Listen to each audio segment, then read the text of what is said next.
Well, Connor Cook,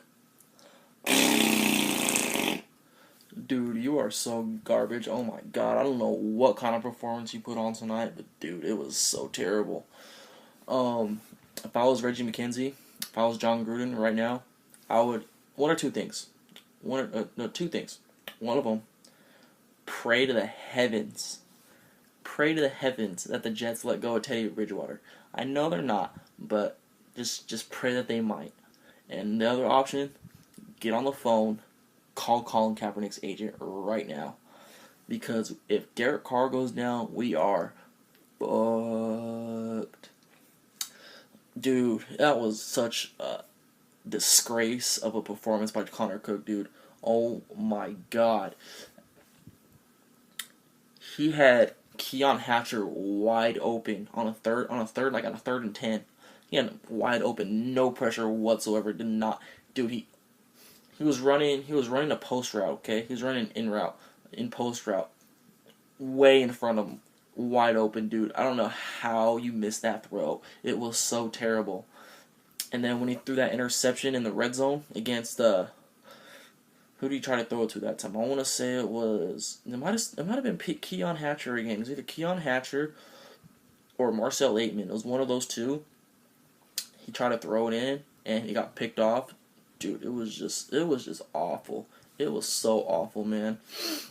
We got to see a little bit of Doug Martin today. That was pretty cool. His first preseason action of the year. I'm really excited to see what he's going to do this year. So he didn't look too bad. Had a couple good runs, but I think he's a lock for this 53-man roster though, because they wouldn't preserve him like that whatsoever. Okay. Let's see. Any other cons of this team? Penalties. There's a few penalties that we could still work on. This new helmet rule sucks ass. The new helmet rule sucks, dude. Who do they call for that? Marcus Gilchrist, dude. He lowered his shoulder, and who was it? Number 84. I forgot what his name was. He initiated the contact. He initiated the contact on Marcus Gilchrist, and they flagged Marcus Gilchrist for initiating contact with the helmet. Dude, this whole rule is such a disgrace. It's ridiculous, man. Other than that, man, it's not really that bad. The game wasn't really that bad. It was just boring, honestly, because third stringers are complete ass, which we already all knew. But on the cons, first drive, Derek Carr had a play-action pass to Amari Cooper for 49 yards. That was amazing. The only con of that specific play, though, was Derek Carr kind of underthrew him a little bit. So we kind of had to do like a little 1v1 box out for that catch, which was beautiful. Don't get me wrong, it was beautiful. But he shouldn't have to. I feel like if you overthrow him a little bit, he's gone. That's 6 right there. That is 6 right there for you, okay? Chris Warren looked like a beast today. Oh man, I hope he makes the 53-man roster. I think DeAndre Washington is cut. I think that's the dude that we're going to let go. So we're going to have 4 running backs. That's who I predict, at least. So Marshawn, Doug Martin, Jalen Richard, and Chris Warren. Let's see. Yeah, the starters only had 1 drive, which kind of sucked at first, but then I realized, like, we really need these guys healthy for the regular season. So, well, it is what it is. It doesn't really matter. Let's see. Mike Nugent missed a fucking field goal from 49 yards out. It was stupid. Pinheiro probably would have made that, but what are you gonna do? Let's see. Oh yes, Donald Penn. Please move him back to the left tackle, dude. As expected, he was having a lot of struggles up there at the right tackle today. He just had a bunch of people just going by him, dude. But which it's understandable. I'm not gonna knock him for it because that's not his primary position. How are you gonna switch a Pro Bowl veteran to the right tackle when you have a rookie that you drafted 15 overall? Why are you gonna have him in his primary spot? Why wouldn't you move him instead? Because he still has something to prove, you know. And there were spots where Colton Miller also got beat. So I feel like if you would have put him at the right tackle from the start, it would have been an easier transition to the game instead of having Donald Penn go there last minute, you know? But like I said the other day, like, it'll be easier if Donald Penn retires. It'll be easier for Colton Miller to just transition to the left tackle afterwards. But that just showed out today, so we'll see. We'll see what happens, man. Well, who knows what Gruden and Greg Olson will do, or Gruden and Tom Cable, actually, since he's the O-line coach. We'll see how they're going to go ahead and switch that up. On defense, dude, our defensive line is stacked, dude. Our defensive line is stacked. We got 5 sacks today. We got a combo from, I think it was Arden Key, Tank Carradine, and who was it? Who was the third dude? Tank Carradine.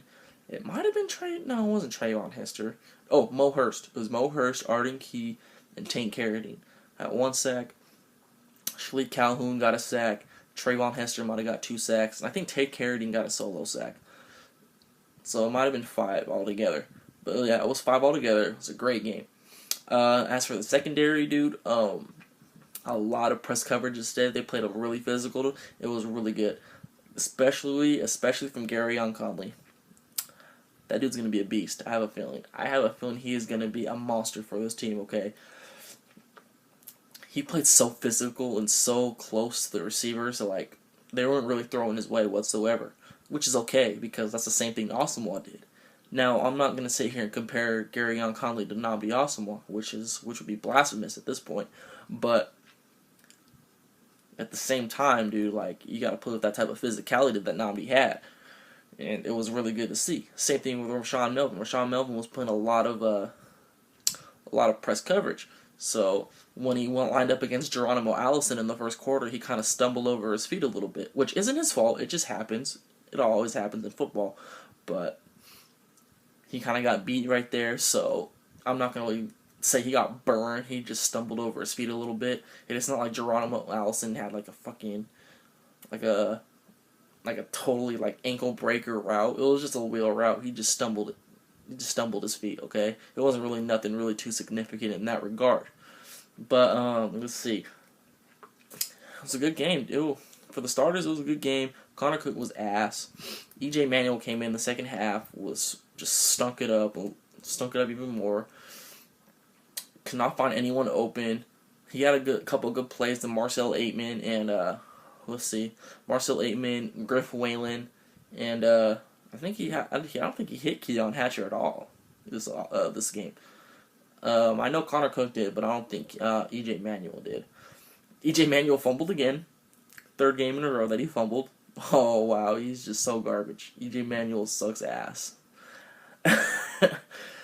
So that just furthers the point of we need a backup quarterback ASAP, because if Carr goes down, we're fucking screwed. Yeah, the offensive line, dude, the backup offensive line is so terrible, dude. John Feliciano was so garbage. Denver Kirkland is so garbage. Dude, who was it? David Sharp, garbage. I haven't really been paying attention to Brandon Parker as much. If you're watching this, go ahead and if you really watch Brandon Parker, go ahead and just put in the comments like how he's playing so that I can get a little more insight, but either way, dude, like, that offensive line, the second team of offensive line is so garbage. Oh, man, I really hope, like, we can keep Carr protected this year, because if we can't, then we are screwed. Like, no one's going to be able to get open whatsoever. Other than that, man, there's a lot of upside on this team. I'm really excited, man. Next week, we're going to go ahead and play Seattle for our last preseason game. Shouldn't really be much, dude. I don't even think the starters will play, which I don't want them to play. So we'll just go ahead and get ready for that Rams Week 1 game on Monday night, dude. Let's fucking do it. It's go time, man. I'll have you with that preview video in the next few days. As of now, it's a Friday night. Watch the Raiders finally win this game. 13-6. I'm going to go ahead and leave you on that note. I'm going to go ahead and watch this Azalea Banks Wild and Out episode. This shit's about to be super funny. So I hope you guys have a great weekend. Peace out.